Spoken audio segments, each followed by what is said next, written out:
X-Men 3, The Last Stand.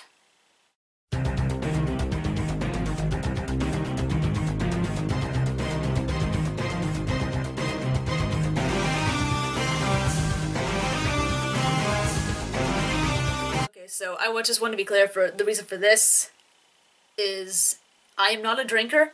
I really am not. I don't believe in drinking away problems or smoking away problems or any kind of that kind of thing. I am not a drinker at all. This is the most strongest stuff that I will ever consume, and even then, I don't even consume it on a regular basis, just for maybe the rare family occasion, and that's it. And the most I would ever have is like maybe 3 or 2 of them, and I'll already be buzzy, because I'm sort of pathetic and lame, and I can't hold anything else, so that's not the reason why. It's just, so you're not worrying that I'm some sort of crazy alcoholic or gonna see this video being totally sloshed. That's not the intention, just something, because this is X-Men The Last Stand. You have to understand my pain. Like, where do I even begin? Where do I even begin? This movie has been scrutinized and picked apart and burned and flayed and turned inside out again over and over and over again. So what really else is there to say? Well, I guess we should start off with some of the rarest positive aspects of this movie. Because I don't want it to be all sort of hate all the way through. So let's just start out with some of the positive aspects of this. There won't be too many, so this will be quick. One of the positives of X-Men The Last Stand. Beast. Kelsey Grammer as Beast. Very good. You did a good job. The makeup looks incredible. The effects when he was hanging upside down in his office. That introduction alone was just, yep, Beast. You got it. Same thing as when I saw, like, with Loki, Tom Hiddleston. Loki, you got it. Thor, you got it. Iron Man. Captain America, you got it. This, like, one of those perfect casting that sort of clicks in your head that says, oh, this is the actual character I'm seeing on the screen, not just an actor. So yes, that was one of the positive things about this movie.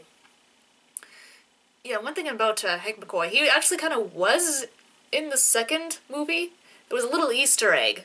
I don't know, yeah, lots of people may have caught it, but in the bar scene where Mystique is disguised as some floozy lady, actually, she doesn't wear makeup at all. That's the actual actress who plays Mystique without the makeup in disguise. They'll never suspect a thing. Yes, great disguising there, Mystique. Trying to woo and weigh a security guard, which leads to one of the most hilarious lines delivered in the movie. Mr. Loyal never trusts a beautiful woman, especially one who's interested in you. I can't believe I didn't mention that in the last one. That was one of the best lines in the thing. It's so fucking true. Anyway, on the little TV screen, they're watching the news report about the mutants issue, and one of the guys you see talking is Dr. Hank McCoy. And he's yet to be blue and fuzzy. So, somewhere, like in the still logic of the timeline thing, somewhere, I was getting cold, somewhere between that, he suddenly mutated into this blue fuzzy thing, had to adjust to that, got a seat in Parliament, in the US Congress. Where's that fucking movie? I want to see that! I would rather see Beast transition than anything that happened in The Last Stand or Wolverine Origins. I'd like to see what happened to Beast. And what else positive in this movie? Hades, what are you doing? What are you doing? He's sniffing around in plastic bags. I don't know why he's doing that. Hades! None of that. Sorry. What are the other positive things? What was I about to say? The actress for Jean Grey, I don't know how to pronounce her name. Well, at least she was trying. I heard that she was actually researching, like, the cases studies of those with multiple personality disorder in order for this role. I'm thinking, oh well, at least she did her research, and she was trying, and she was committed, and yeah, good for her. Just a shame it was wasted on this. Positive, positive, positive, positive, positive.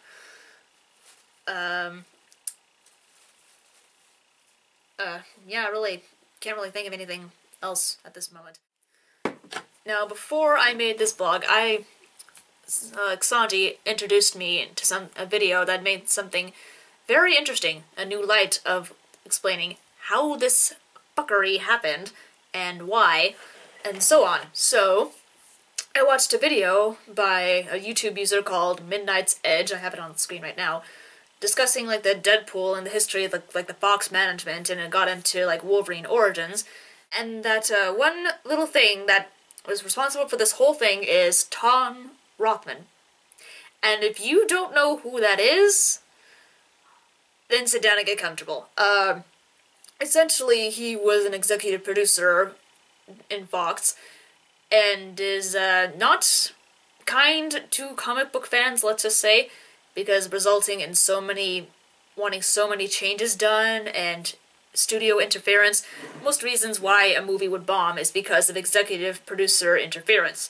So, you can't really blame too much of the director or the actors or anything else. If you're going to put the blame, try to put it at the executive producers, because this one was not kind to us nerds. Not at all. I forget a lot of the details, but just basic studio head interference, and if you watch this video by the Midnight's Edge, I'll link it down in the below, you will discover why this movie bombed the way it did, and just a whole new light to the situation, and you will begin to ready your pitchforks and torches for the burning of this man. With Jean's origin, the professor didn't age all that time. You just had Patrick Stewart and Ian McKellen just walking on up in the car together, and Charles Xavier walking suddenly. That just blew my mind. And yeah, she's all like, you don't understand, and blah blah blah blah blah, and making all the things move and all that stuff. You see, the one Stan Lee cameo, I think that was the only Stan Lee cameo that he has ever had for an X-Men movie. What? How the fuck do you do that? How do you even do that? And for him to appear in the last stand-up things, was he busy? Could they not afford him? They couldn't afford, or just ask the creator to have the creator of the X-Men, the reason why these movies being made in the first place, you couldn't ask him to come in, or for this one thing, just to see a hose and see the water going up, that's all? That's the best Stan Lee cameo you got. One of the few remaining gods of comic book industry, and you made him just stare at a hose and for water.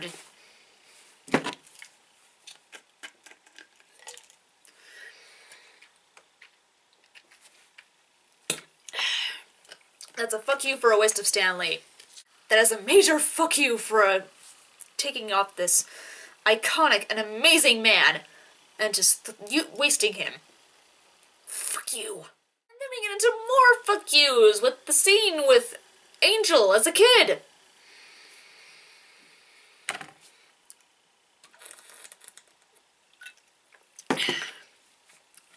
I hate this scene. I really fucking hate it. This scene brings me so much pain, so much hate, I can't even begin to describe it. Yeah, this kid, maybe about 9 or 10, is in a bathroom, upset, mutilating himself with a cheese grater knife on his back. His dad is demanding to be let in, and when he does, he just looks at his son, who is crying, bleeding, mutilated, and his response is, "Not you too."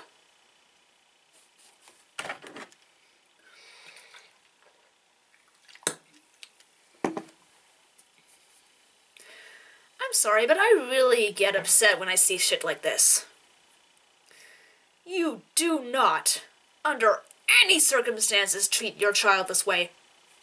Or any child. If you saw your child, or any kind of kid, in that situation, what is your first response? Even my mom mentioned that if she saw one of us, one of my sister or my brother, or me, doing that to ourselves, she would have run towards us and hugged us and told us that it was going to be okay. That's a parent. That's what a parent looks like. This man is... Okay, I know that the whole thing was showing, like, disgusted mutant situation, but this is a child. A young child. Who needs guidance and needs help. And you just looked at him in disgust. And shame. And for growing wings. Feathery, beautiful, shiny wings. Granted, that would be jarring for any parent to have to adjust to, but at the same time, if your child mutates into something, I think looking like an angel, like a little angel, is kind of low on the things that could happen. I mean, there's toad-like mutations. He can grow extra fingers, he can grow extra arms, he can look like... disgusting, but... angel wings? That's not really all that horrible. He can fly! Your son has gained the ability to fly! This is what most people dream about. Literally. People dream about being able to fly all the time. I would like to fly. That's my mutation of what I drew. Myself as a gargoyle with wings. So I can fly. Because that is fucking awesome. It's like one of the best things in the world, and you're making him feel like he's...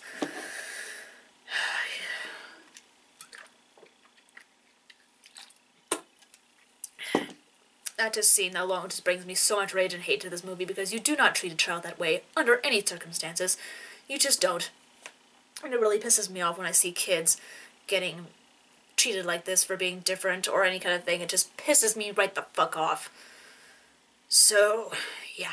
Then what happens next? Oh, we see Scott is apparently is totally, completely shocked and devastated, stubble growing and moody and brooding, showing the loss of Jean. And it's been how many years or months since that happened? I don't even remember, but still, it's like, dude, you gotta learn to let go. Wolverine has even let go. And yeah, he's basically just shut up from the world saying, fuck this shit, I'm done, I'm too busy mourning over my dead girlfriend to even give a shit about anything else anymore. Yeah. And we see in the Danger Room, Kitty Pryde, played by Ellen Page, woohoo, Colossus, and Rogue, and Bobby, and Wolverine, and Storm. Storm with a new haircut, which I kinda dig. Yeah, I like that hair. Yeah, it's pretty cool. And we see a bit of the Sentinels.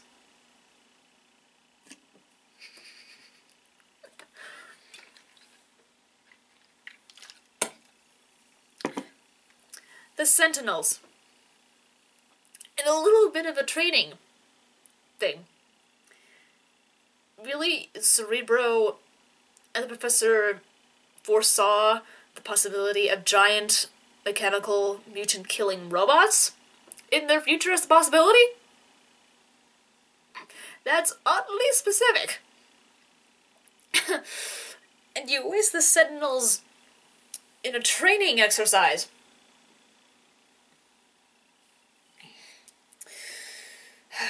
They could have been foreshadowed a little bit better. Maybe Stryker was secretly working on prototypes for these Sentinels, and introduced that way.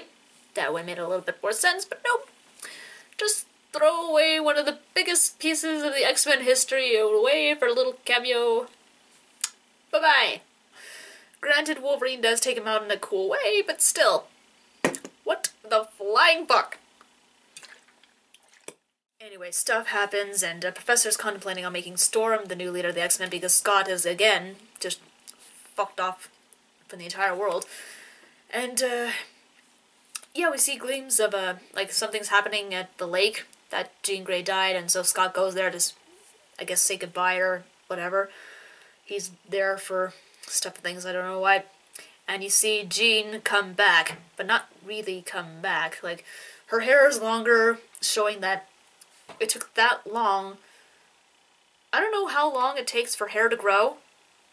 I don't know the exact scientific date, but I think Jean's gray hair was about this length, maybe. And it's suddenly, like, down to maybe here or so, or maybe a little longer by the time that they find her. So whoever's in the chat, or the channel, whoever knows the exact time and place it takes for hair to grow, yeah, just let me know how long it took for that to happen. Anyway, she's like, oh, I don't know, I'm suddenly here, and overjoyed, and is able now to repress Scott's I-beams. Scott doesn't question this. He should be questioning a lot more than that. Like, how the fuck did you survive the water blast? How did you breathe underwater? What happened? Like, why did you do this to me? A million other questions should have been making in this guy's mind. But nope. Oh, you can suddenly repress my own optic I-beams and show that I'm apparently blue-eyed. Never thought that would happen. Didn't know that. You'd have a lot more questions.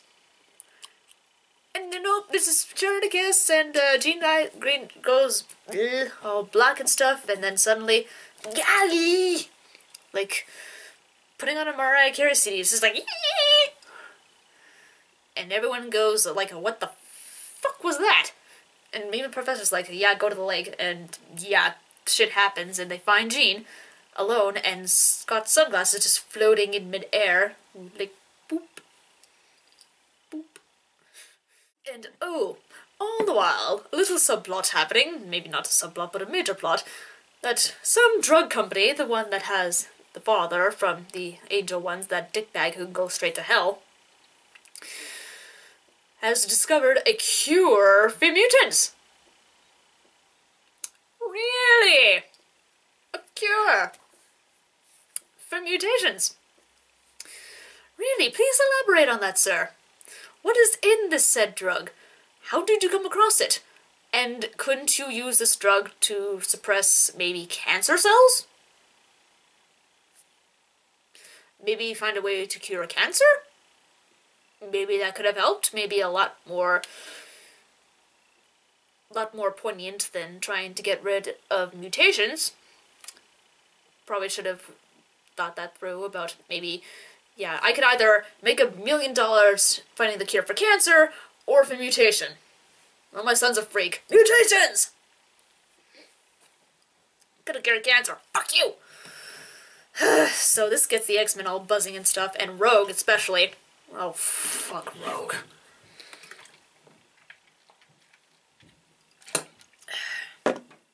Yeah, Rogue decides to go get the cure. And in the movie, she's back and is like, I can finally touch people. It's like, I know what I'm doing. Yeah, so she had the cure and she can now touch people. Which brings me to... fuck.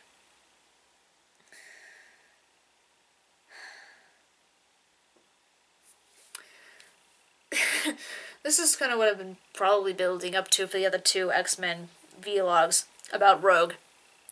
My opinions on Rogue. And I am prepared for the barrage of hate comments and torches wheeled towards me, but in these movies, Rogue fucking sucks! There! I said it! She fucking sucks! I'm sorry if this blows away your childhood nostalgia, or whatever, or your fanboy pride, but I'm sorry, but she fucking sucks in these movies. First movie, okay, I will cut her some slack. It's a bit of an origin. She's just starting out. Okay, I understand that.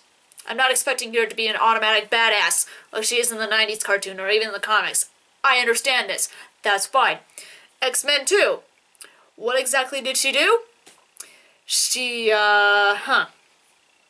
well, she, convinced Bobby to go with her, and, she stopped Pyro from torching a bunch of cops in the little courtyard, and she drove the X-Jet to pick up the other mutants, and nearly crashed it.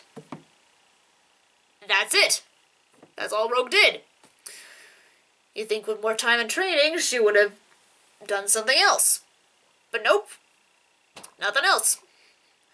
And in this movie, just watching Bobby and Ellen Page hitting on each other and getting jealous and wanting a cure for her mutation. That's all she did. She has accomplished basically nothing in the span of 2 movies. Really. Why? She just... wanting the cure for being able to touch and be able to have a relationship. Okay, yeah, fine, but lady, as well, like, do you know how much, like, there's some really hardcore rubber latex stuff you can do. I'm not gonna go into details, but it can be possible if you really go to a dark, dark, dark side of the internet, I'm just saying. But still, and her motivations for her mutant thing, and all she's ever done is moan and mope and reflect on her things and not even try to accomplish anything else.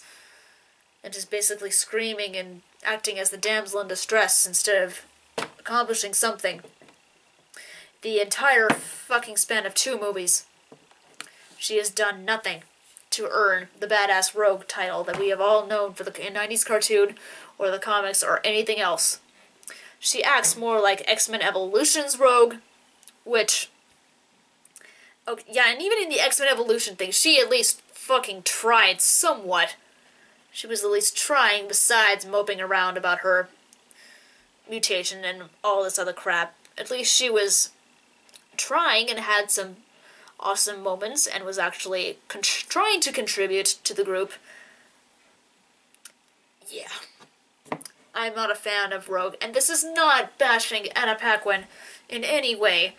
I don't blame Anna Paquin at all. I blame the direction it was taken for Rogue in these movies. That's what I blame. That's what I'm fucking pissed off at. That you waste Rogue in this way. Just fuck you. Rogue in this movie has been seeing Bobby sort of flirt or at least get closer to Shadowcat, because that puts it in her head that, oh, he can touch her, so he must want to spend more time with her and actually want to be with her. Lady, this is around like maybe a teenage boy or young older. If he is still with you and is not getting any, don't you think that's some kind of sign? I'm just saying. Yeah, and Storm points out, like, there's nothing wrong with us, any of us, but, And this is news to Dr. McCoy, who's like, oh my god, do you even realize the level of impact this would have in the mutant community? Like, no fucking shit.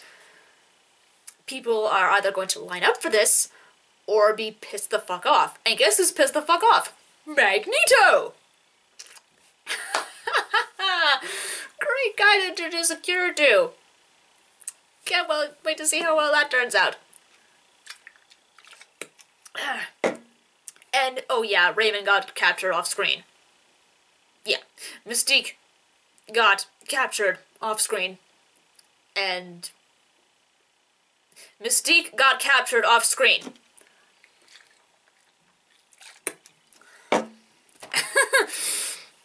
Disguised as one of a senator. And mentioning, don't use my slave name. Slave name? Honey, it's your real name. I don't think when your parents gave birth to you and named you Raven Darkholm, they were thinking about slavery. And slave name is more like, you know, having to do with actual slaves. You are not... That's not what that... Oh, God. So she's being transported all across Southwhere else, and they insist on transporting them in metal vehicles. The acolyte of Magneto. The guy who can bend metal, and you're transporting one of his cohorts with a metal tank, with a metal truck.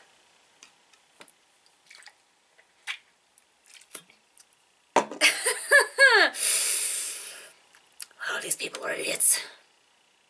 Yeah. So,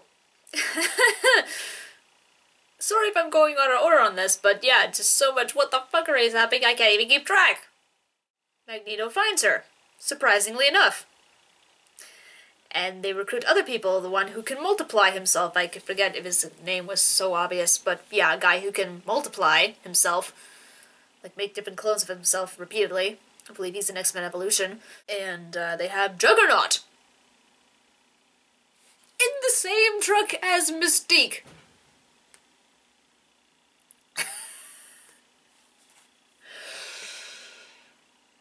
How did you get the Juggernaut? Writers, no, really, I want to know, how did you capture the Juggernaut? How did you even do it? Did you bribe him with a bagel on the end of a string and say, come here? What did you do to capture the Juggernaut? Because I really want to know. Don't you, like, there's so many things in this movie, all sorts of interesting little aspects that would make much better movies than this one. And this is being one of them! How the fuck did you get the Juggernaut? Yeah, so apparently one of the guards capturing Mystique and Juggernaut is still conscious and fires the cure in a weapon and a gun, sort of with a dart, and Mystique takes the hit for Magneto's place and turns into a regular human and is completely butt-ass naked. Again, I don't understand why she's naked in the first place, but whatever. Yeah, and when she's like, oh, Eric, help me, he's like, sorry, dude, you're not one of us anymore. Ouch. The bombardment of bombs. Oh. That had to hurt. That had to hurt. Yeah, that's not gonna bite him in the ass when he comes back. Yeah. Oh yeah, there was a subplot about Jean Grey. Oh yeah. The professor's looking over her mind, and that mentions that she was in several therapy sessions with the professor because she's so freaking powerful that he didn't know what to do, and it was a force that he could not control, and developed a second personality of some sort and named himself the Phoenix. I'm not totally sure if that's exactly how it happened in the comics. I could be wrong, but yeah, needless to say, the personality of Phoenix is completely impulsive and has no moral ground and no restraint. So, yeah, that's gonna be bad happening, and Wolverine is, for some reason, really offended by this, saying, like, keeping her caged in some kind of animal, and it's like, he's known her for longer than you have, buddy. I think he might know what he's doing, aside from you, who's listening to your boner. Just saying. But yeah, Wolverine wakes up Jean, or, Jean, he's a quotation mark, and is still pretty, kind of sketchy. It's like, oh yeah, I'm here. And suddenly, just jumping his bone. They immediately start making out like no mañana on the table and starting to get pretty hardcore. Jean, or the Phoenix, I should say, rips off his belt and is like, no, Jean, are you in there? What's going on here? Like, the professor might say that you're a bit, different. Like, he would know. Look at him, Logan, he's tamed you. Yeah, sort of a bit off, and it's like, where's Scott? And that suddenly reads into Jean, like, Jean suddenly came back, like, where am I? What's going on? Faced with the problem that she might have killed off Scott. Again, another major pivotal character of the X-Men gets killed off screen in such an easy way. Yeah. Jean begs Wolverine to kill her because, like, kill me before I do something else, and he doesn't listen, and pisses off the Phoenix, and she storms off. Now they gotta go fix that problem. Meanwhile, Magneto somehow gets wind of this, saying like a level 5 mutant. Really, we're leading levels 5 now? Whatever. So they find her at her own house, so she's camping at her own house. What she did with her parents, probably killed them off too. Probably killed them off screen. We don't know, and somehow gained new clothes that somehow look like Wanda's clothes from X-Men Evolution. Yeah, her outfit is pretty awesome, I'll have to say. I really more pictured that kind of outfit on Wanda or the Scarlet Witch. Not really for Jean. But still, it's fine. Whatever. Yeah, it's a little battle between Magneto and Professor trying to convince Jean or the Phoenix to come with them because Professor wants Jean to come back home safe and sound, and Magneto wants to use this uncontrollable force for his own ends.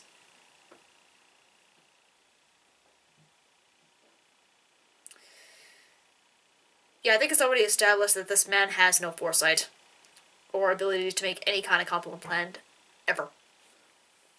So yeah, we'll just set up the timer for how long it takes to blow up in space, and just watch the madness continue. There's the fight between Storm and Wolverine and Juggernaut and this other chick who's like Pietro but can sense other things and is piercings. And they're attacking the fight scene and blah blah blah, and the house is rising and shit's blowing up, and Professor's holding back the Phoenix Force, all looking Ripley and stuff like that, and Professor blows up, and Magneto takes Jean away in her confusion, and is left nothing but a wheelchair for Storm and Wolverine to mourn. Professor X, the greatest telepath in the world, just and they have a really touching funeral with the other X-kids, which I'm not going to bash on because, yeah, it is kind of touching. And I do feel for these kids who had absolutely nowhere else to turn to, and their basic father figure is basically dead. Yeah, it's a really hard scene. And then Wolverine, through the power of love or boners or telepathic thing, I don't even know what the fuck anymore, like hears a cry for help from Jean or some shit and just decides to go after it, and Storm's like, oh, what the fuck are you doing? This is not gonna work. It's like, screw you, I have the power of love to guide me! Yeah, and they're camping out in the woods or some shit, like Magneto's recruited a bunch of other mutants who are like, yeah, no, we don't need any cure.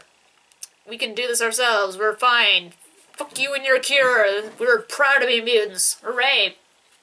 And we're gonna kill you to prove it. Yeah. So Wolverine finds the hideout of Magneto in the woods somewhere. And Magneto's like, yeah, I can sense your adamantium a mile away. What the fuck were you thinking there, pally? Did you really think this was gonna work out for you? Just fling! Click! Yeah, that went as well as expected. And you got your Juliet. Oh no, wait, no you didn't, because she's there. And even to see a little scene where she's unstable and she starts fly, and Magneto's like, stop it, okay, this is not cool, stop it! It's like, you sound just like him. And you thought you could control this woman? You thought you could convince her she is not in her right mind, different mind state, you don't even know what this force is comprehending, and you think you can control it? The world's most powerful telepath, Charles, your best friend of so many years, couldn't even get a grasp on this, and you think you could just... Oh yeah, and he spends a little bit less time mourning his friend, but there is a scene with Pyro, he's like, don't talk badmouth Charles, he's done more for mutants than you'll ever know, which, okay, yeah, he's showing respect for his best friend in that way. Okay, good for you, in that sense, but that still doesn't redeem you for the bullshit you do later. So Magneto and the rest of the people go storm the castle. Have fun storming the castle. You think it'll work? It'll take a miracle. Bye-bye! That's exactly what happens. It takes a fucking miracle. Lifts up the Golden Gate Bridge.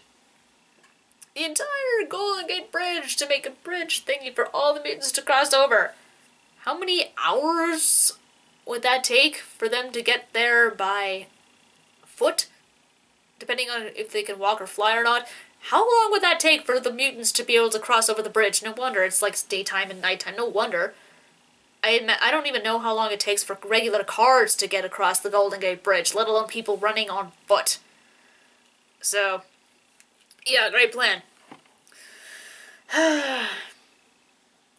Oh yeah, and Angel joins the X-Men in a sort of weird way. I don't know. Earlier scene, I forgot to mention that, Angel was trying to get the cure, like one of the first people in line to get the cure. Probably his dad's idea. Fuck you. Probably his dad's idea for him to get first in line to beat this mutant thing. He's having second thoughts, like, no, I'm afraid, I don't want to do this. And his dad, no, it's gonna be okay, it's gonna be okay. He panics, freaks out, shows his beautiful, gorgeous CGI wings, and is like, I'm doing this for the benefit of us. No, you're doing this for you. Exactly.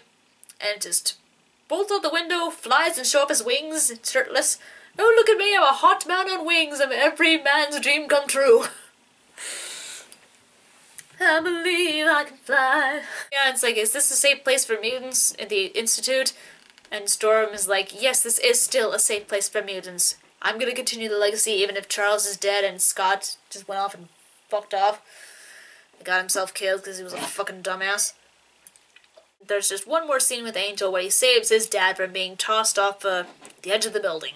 Oh, hooray. He was not worth the effort. Fuck that guy. Wolverine, Storm, Iceman, Shadowcat, and Beast.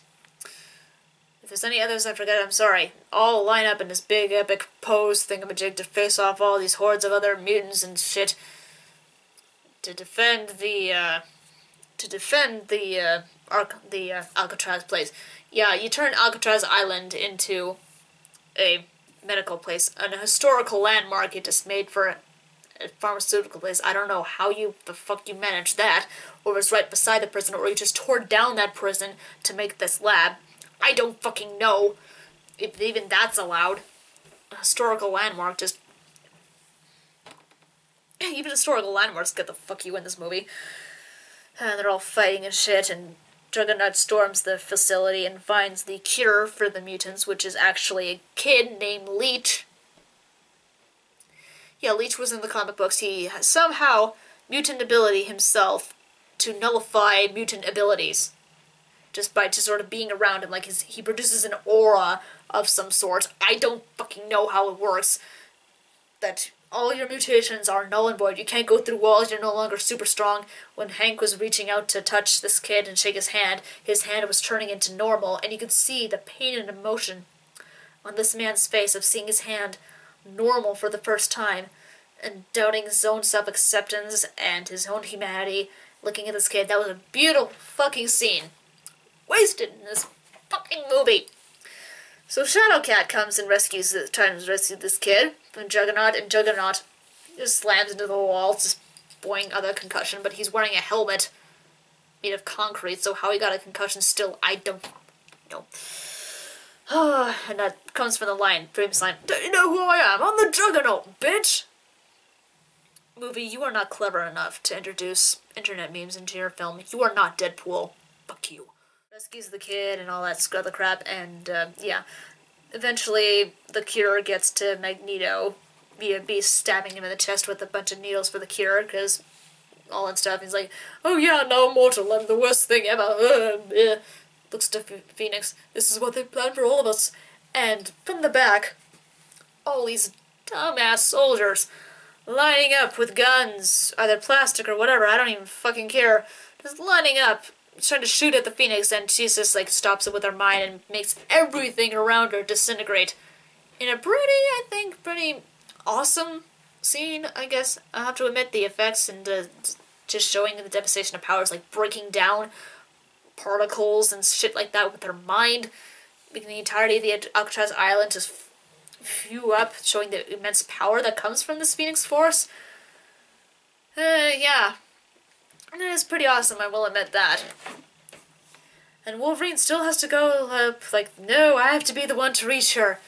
And yeah, Healing Fat took a look at you so far. Like, little bits of him was disintegrating. You could see little bits of adamantium rib cage through his big muscular chest, ripping apart as the Phoenix is trying to mow him down, but not really working. Manages to go up to him. It's like, he would die for them? No, I died for you. I died for you. And that snaps Jean back for some fucking reason. I don't know why. Like, kill me, I love you.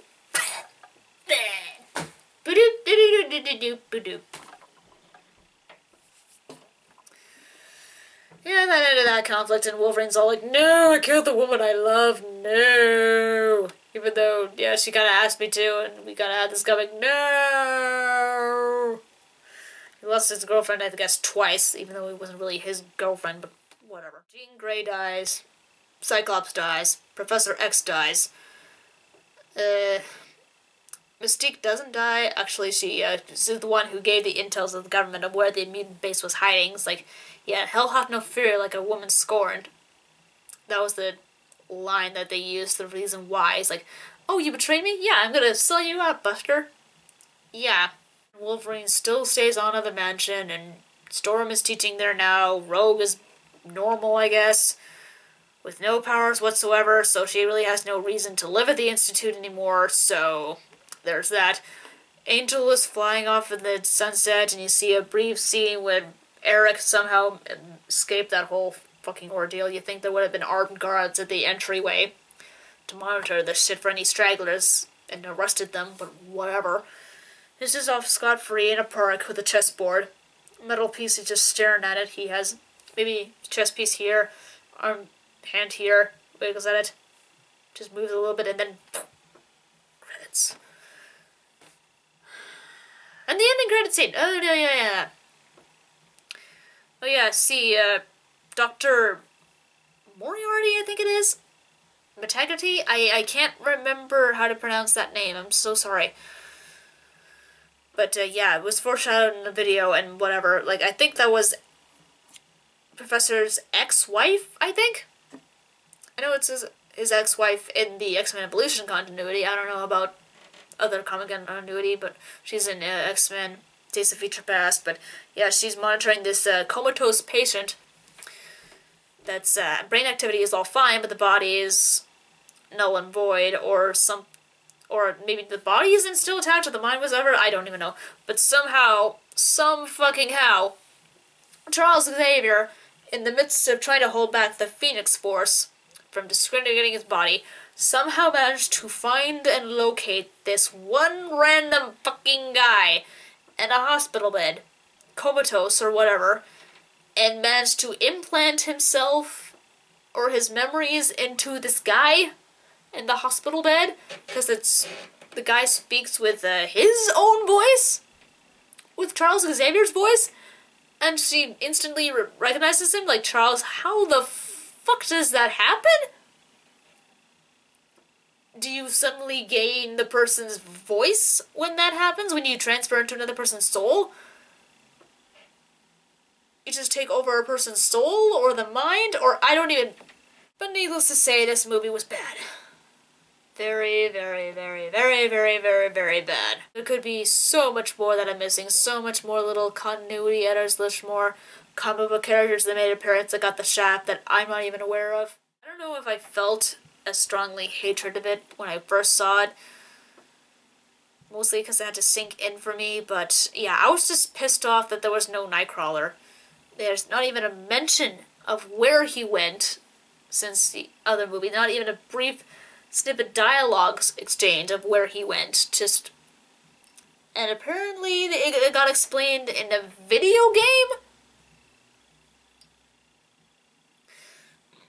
Do these people not know that you need to explain this character? Like, when you suddenly don't see another character from another movie, if they're not dead, you kind of need to explain what happened to them, especially a main character as Nightcrawler.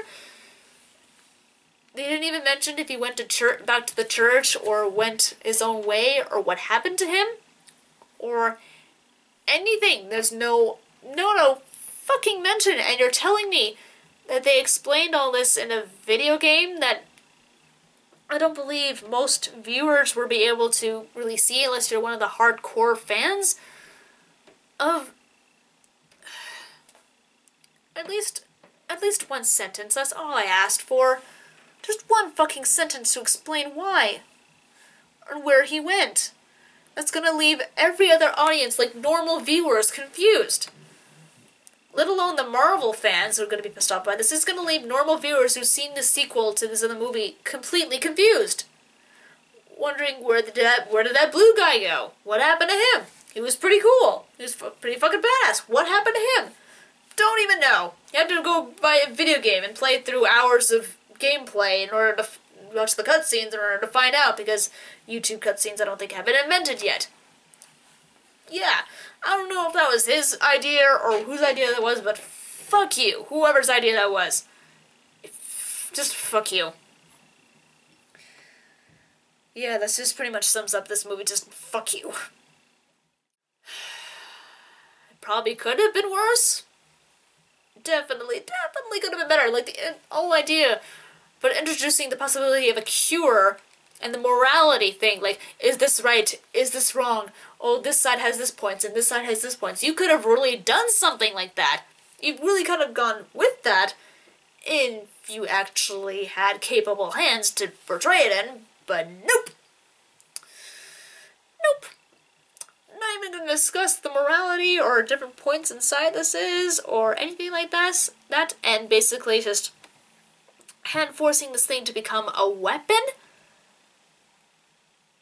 That got past the president. How exactly? Yeah, that pissed off even Hank McCoy. Like, we weaponized this? What the fuck, bro? I thought we were cool. I thought you and me, we were cool. We were like this. You made this into a weapon now? Like, what the fuck, bro? This didn't go by me. This didn't go by me. Just go ahead and make weapons? There are some mutants, in which case, that have to be retained. Like, that still doesn't excuse that. You were still capturing mutants fine without this cure. You managed to capture the fucking Juggernaut, for fuck's sakes, without this cure. Yeah, the morality thing of this whole mutant cure thing could have been done much more properly if it was actually better hands, but nope. Just throw it all away. Just shoo, go away. Nothing at all. Because we don't care what the comic book things feel. We just want to make money! Money, money, money, money!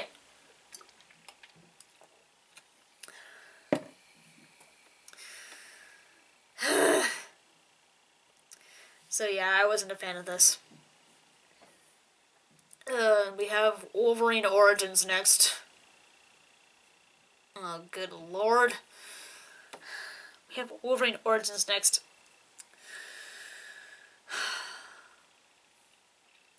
So we'll see you guys next time in the next retrospective, where I have to discuss Wolverine Origins.